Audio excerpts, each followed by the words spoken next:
disaster did not come as something that shook them out of their sleep.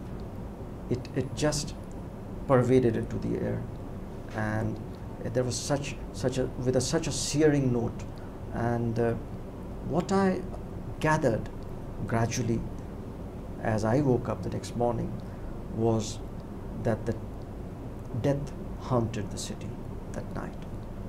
People were running out of their homes without even bothering to pick their children as they ran. And people were falling by the wayside, they were falling by the sidewalks, they were falling one on the other, and it had turned into a ghost town by morning. And when word had spread, people who were living far off, when they went to that area, it was death and destruction.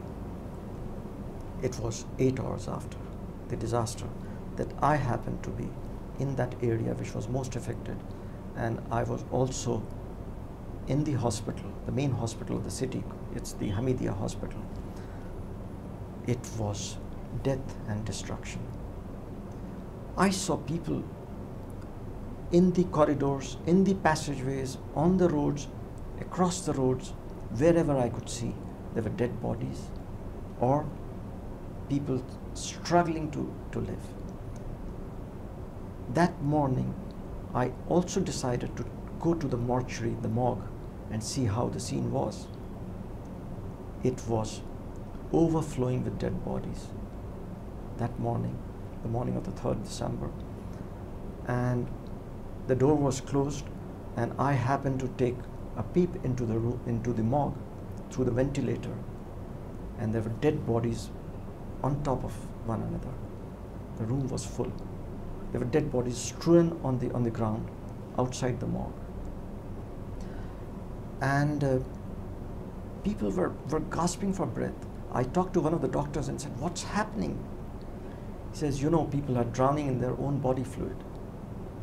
But there was such chain reaction that their lungs had started secreting liquid, and people were drowning, unable to breathe. Their eyes were swollen red.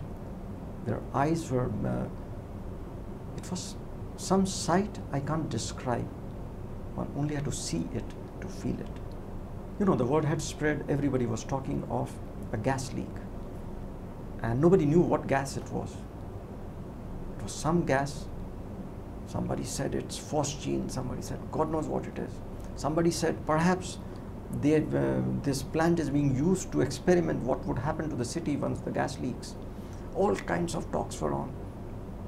There were these police stations where citizens were just rushing to the police stations to find out where their loved and near and dear ones are, whether the pictures are there by the next afternoon, by the next evening. And it went on for 2 days. It was,